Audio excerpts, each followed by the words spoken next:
कृष्ण ग्वाल बालों को, बछड़ों को लेकर के वापस आ जाते हैं। भगवान कृष्ण हो गए अब 6 वर्ष के, 6 पौगंड अवस्था आ गई। पौगंड अवस्था आ गई। भगवान ने अब नंद बाबा से एक दिन कहा, बाबा अब हम और बड़े हो गए, अब क्या करोगे? बाबा सोचे अब 6 वर्ष के हो गए, शायद पढ़ने जाए, अब क्या करोगे लाला? बोले अभी हम छोटे थे तो बछड़े चराते थे, अब बड़े हो गए तो गैया चराएंगे। काम तो ग्वालिया का ही करेंगे, गैया चराएंगे। अरे लाला और बड़े हो जाओ, गैया बहुत दूर दूर तक भाग जाती है। ना बाबा हम बहुत बड़े हो गए बालहट, हम बहुत बड़े हो गए, अब कोई आपका बच्चा बोले हम बहुत बड़ा हो, क्या करो? मानना पड़ेगा। ठीक है, बालहट मानना पड़ा। कार्तिक का महीना शुक्ल पक्ष अष्टमी तिथि, जिसको गोपाष्टमी बोलते हम लोग, उसी दिन से नंद बाबा ने गायों का पूजन किया, ग्वाल बालों का पूजन किया, श्री कृष्ण बलराम का पूजन किया और महाराज गौचारण प्रारंभ किया। भगवान गायों को लेके जाते हैं। एक दिन भगवान, यहाँ लिखा है भागवत में, अजा गावो महिष्यश्च, भगवान गायों को भी ले जाते हैं, भैंसों को भी ले जाते हैं, बकरी को भी ले जाते हैं। अजा माने बकरी, गावा माने गैया, महिषी माने भैंस, भागवत में लिखा है। अभी से श्लोक में बड़ा शास्त्रार्थ संतों का, टीकाकारों का, क्योंकि नॉर्मल प्रसिद्धि तो यही है कि गाय चराते हैं। क्यों भाई, आप लोगों को क्या जानकारी? भगवान गाय चराते हैं कि भैंस चराते? गाय चराते हैं। लेकिन भागवत में लिखा है कि तीनों चराते हैं, गैया, भैंस और बकरी। अब इस पे बड़ा शास्त्रार्थ। एक संत ने कहा, अगर वो भैंस और बकरी भी चराते होते तो जैसे गाय चराने से गोपाल नाम पड़ा, तो महिषी पाल और रजापाल भी नाम होना चाहिए था, वो तो है नहीं उनका नाम, तो फिर आप कैसे कहते भैंस बकरी चराते थे? दूसरे ने कहा कि हाँ ठीक है, आपकी बात मान लिया, नहीं चराते थे। बोले फिर इसकी संगति क्या लगाओगे? बोले संगति हम लगा देते। अजा माने वो गैया जिसने अभी बच्चे को जन्म नहीं दिया। अजा जिसने बच्चे को जन्म नहीं दिया, वो अजा, वो गैया। और गावा माने जिसने बछड़े को जन्म दे दिया, वो गाय। और महिषी का अर्थ एक होता है पटरानी, महिषी का अर्थ पटरानी भी होता है, भैंस भी होता है। बोले महिषी माने वो सबसे बड़ी गैया जिसका परिवार सारा चल रहा है, जिसने बच्चा देना बंद कर दिया। तीनों का अर्थ गाय कर दिया। अजा माने गाय, महिषी माने गाय और गाय माने गाय, इसलिए उनका नाम गोपाल है, महिषी पाल और अजापाल नहीं है। हमारे गुरु जी से कहा, महाराज ये तो संस्कृत व्याकरण से उन्होंने अर्थ लगा दिया, एक एक्चुअल सच्चाई क्या है? हमारे गुरुदेव पूज्य स्वामी अखंडानंद जी महाराज कहते हैं एक्चुअल में तो गाय ही चराते थे, लेकिन एक दिन भैंस और बकरी भी उनके पास आई, प्रार्थना किया, महाराज आपका अवतार सबके लिए हुआ है, आप खाली गाय ही क्यों चराते हैं, हमको क्यों नहीं ले जाते? हमको भी तो एक आध दिन आपका अवसर मिलना चाहिए, सौभाग्य मिलना चाहिए। तो हमारे गुरुदेव कहते हैं भैंस और बकरी की प्रार्थना से एक दिन भगवान कृष्ण भैंसों को ले गए थे और एक दिन बकरियों को ले गए थे। ये महापुरुषों का समाधान इस श्लोक में लिखा है। अजा गाओ महिष्यश्च, इतने इसमें मतांतर है। तीनों का अर्थ गाय भी लगा दिया। हमारे गुरु जी कहते हैं भाई देखो भगवान का अवतार सबके लिए हुआ था, एक एक दिन उनको भी ले गए थे, हमेशा गाय चराते थे, इसलिए उनका नाम गोपाल है। तो गाय चराने गए थे महाराज, बड़े सुंदर फल थे जंगल में, बड़ी सुंदर सुगंध आ रही थी।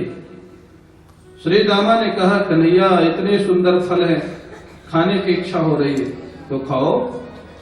बोले एक दैत्य रहता है, धेनुकासुर नाम का दैत्य, वो ना खाता है ना खाने देता है, खाली सुरक्षा करके रख रहा। फल गिर के सड़ जाते हैं, खराब हो जाते हैं, तब भी नहीं खाने देता है। धेनुकासुर माने वो व्यक्ति जो हमेशा पैसा खाली कमाता ही रहता है, ना खाता है ना खाने देता है, खाली इकट्ठा करता रहता है, खराब हो जाते हैं।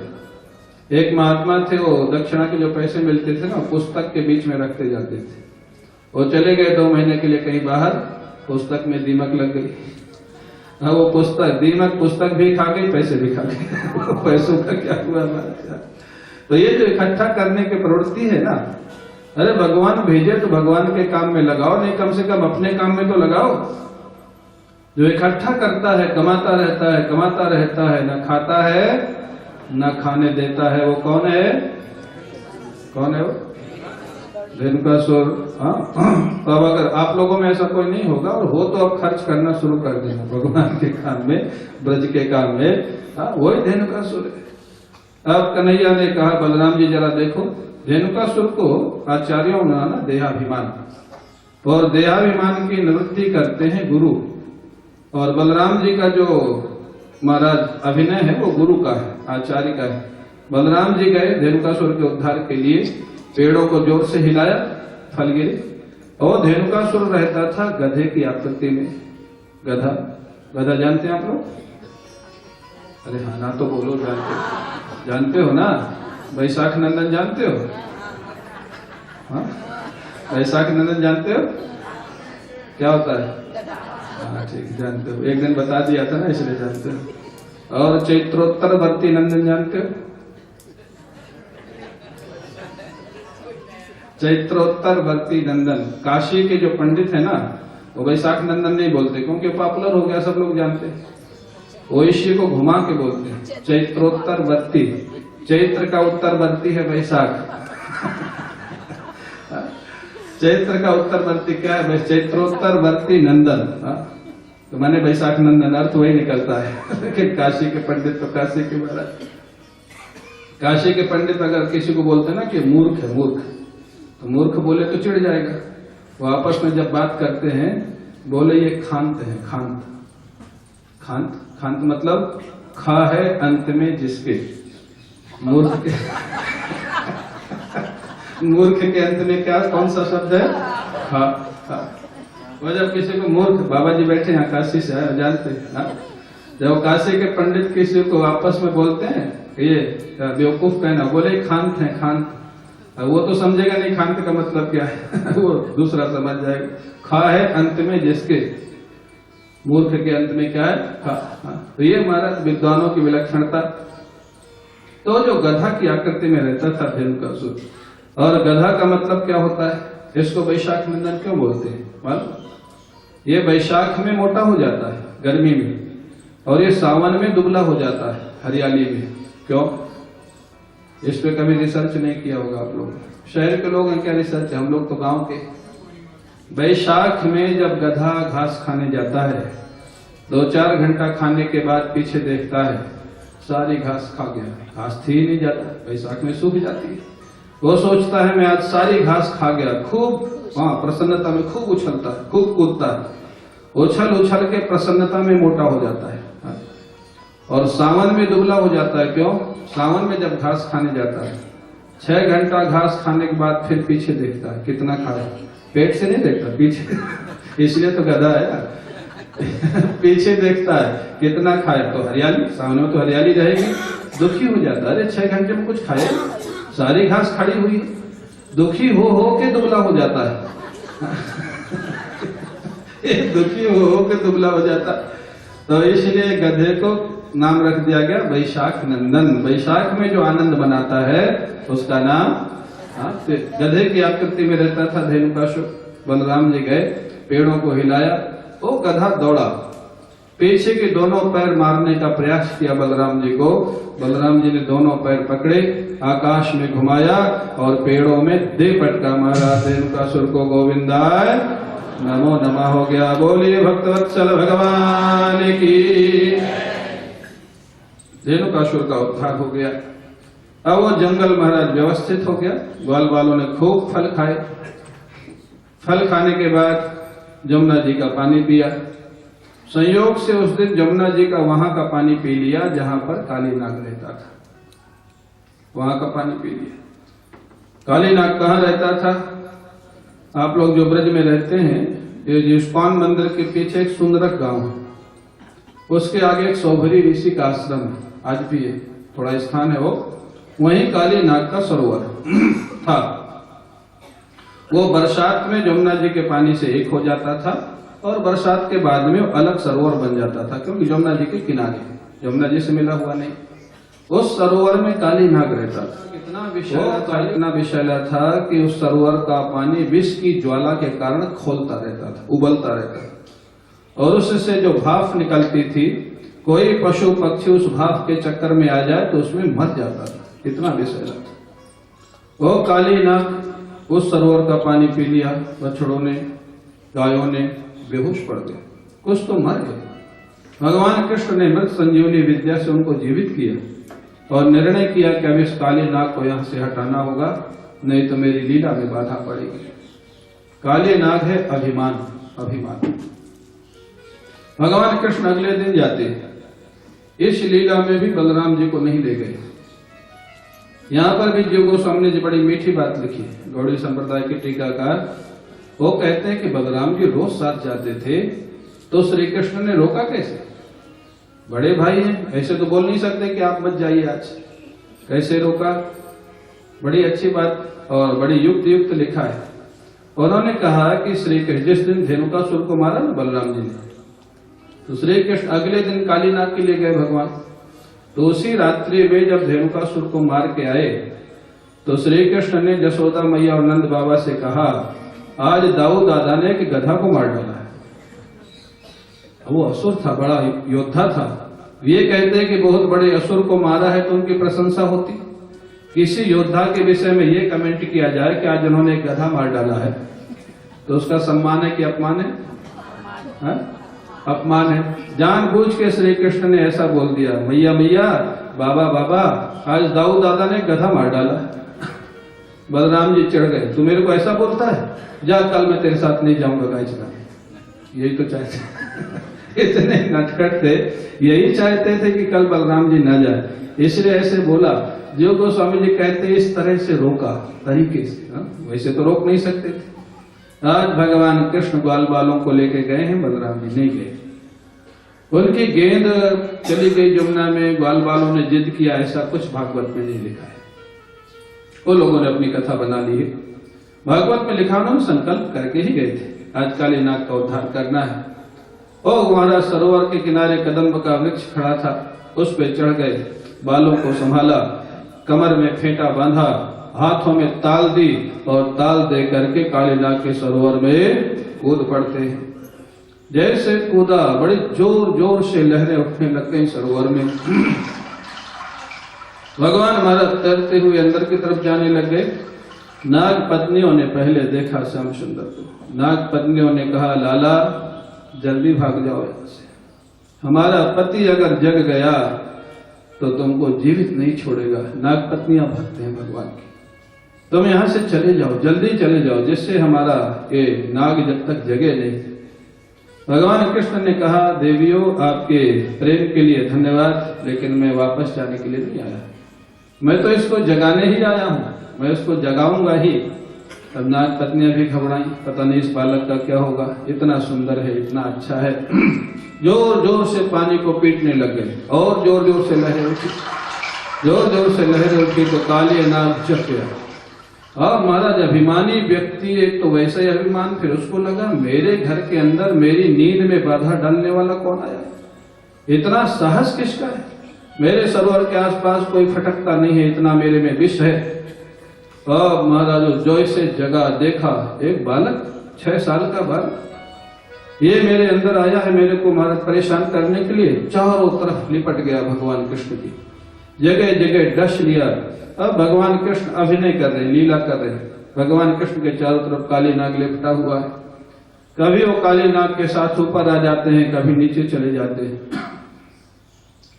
जितने ग्वाल बाल हैं उन्होंने देखा, वो समझ गए काली नाग ने पकड़ लिया, अब कन्हैया बचने वाले, वो तो जानते नहीं थे भगवान। महाराज रोने चिल्लाने लगे, बेहोश होने लग गए। इधर बलराम जी, नंद बाबा, जशोदा मैया को जैसे पता, वो सब लोग आ गए सरोवर के किनारे। नंद बाबा, जशोदा मैया बोली, हमारे कन्हैया नहीं रहेंगे तो हम भी इस संसार में नहीं रहेंगे, कूदने चले गए। बाबा को बलराम जी ने पकड़ा, मैया को गोपियों ने पकड़ा, थोड़ा थोड़ा तो प्रतीक्षा करो, कन्हैया कुछ ना कुछ करेगा। कन्हैया ने देखा बाबा अत्यंत दुखी हो रहे हैं, अपने शरीर को बढ़ाना प्रारंभ किया। बढ़ाना प्रारंभ किया तो काली नाग का शरीर टूटने लग गया, विवश होकर के छोड़ के सामने खड़ा हो गया। 101 फण थे, 101 फण काली नाग सामने खड़ा है, सामने कन्हैया खड़े, फण इधर से उधर, उधर से उधर कर रहा है, पैंतरे बाजी कि जैसे मौका मिले डस लो।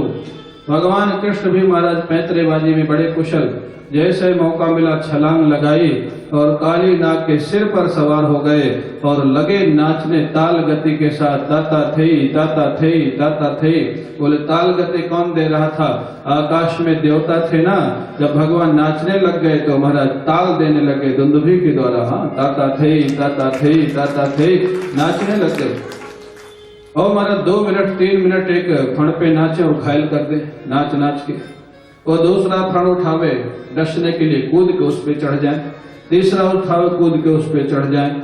100 फण को घायल कर दिया, 100 फणों को नाच नाच के घायल कर दिया। आप कल्पना कर सकते हैं, 6 वर्ष का बालक, इतना विशाल काली नाग, और नाच नाच के फणों को घायल कर दिया। कितनी देर नाची?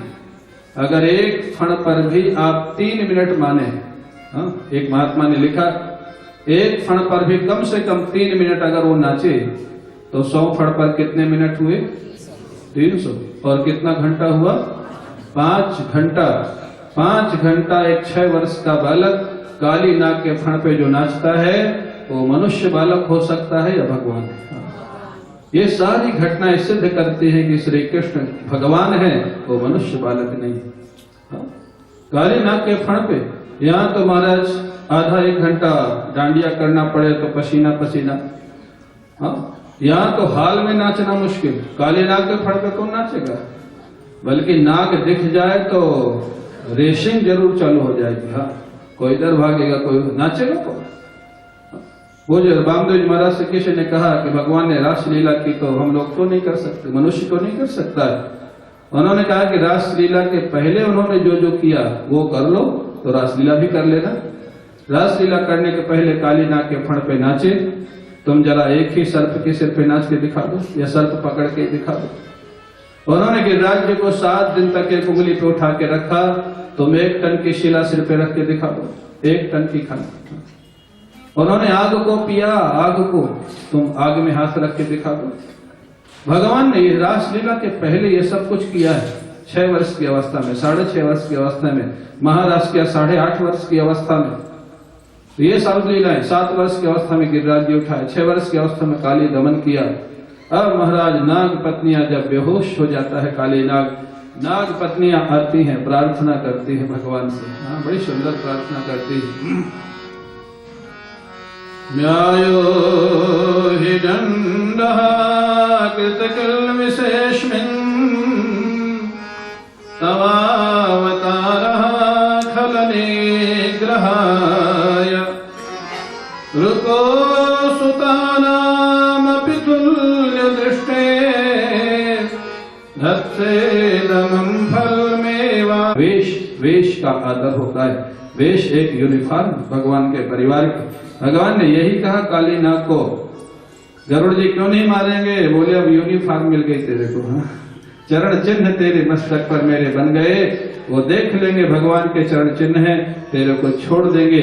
काली नाग ने बहुत सारी मणियां निकाली सरोवर से, भगवान का पूजन किया, परिक्रमा की और भगवान को प्रणाम करके काली नाग अपने स्थान को चला जाता है। बोलिए काली दमन भगवान की, काली दमन भगवान की। अब आप लोग थोड़ा भजन कीर्तन करो और फिर सुंदर प्रसंग आने वाला है। वेणु गीत, चीरहरण, गिरिराज पूजा, ये सब प्रसंग आप लोग सुनेंगे और 56 भोग का दर्शन करेंगे। थोड़ा बोले वृंदावन बिहारी लाल की, श्याम तेरी बंसी, श्याम तेरी बंसी पागल कर जाती है। श्याम मोरे होते तो क्या करते मनमोहन, यदि भोरे होते तो क्या करते मनमोहन। जब सांवले रंग पर ही, जब सांवले रंग पर ही दुनिया मर जाती है। जब सांवले रंग पर ही दुनिया मर जाती है। जब सांवले रंग पर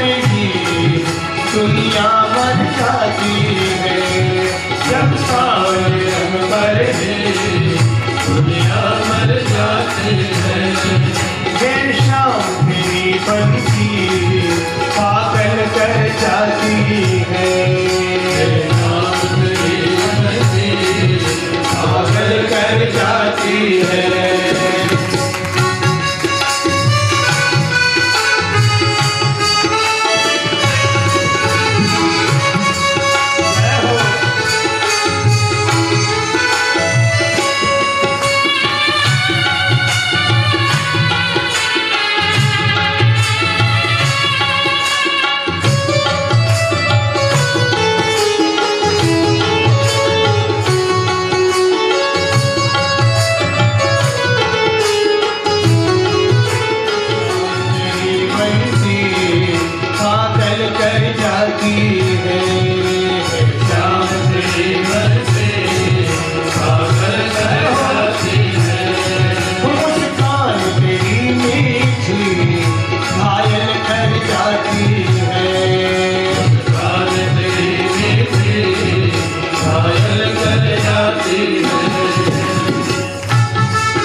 जा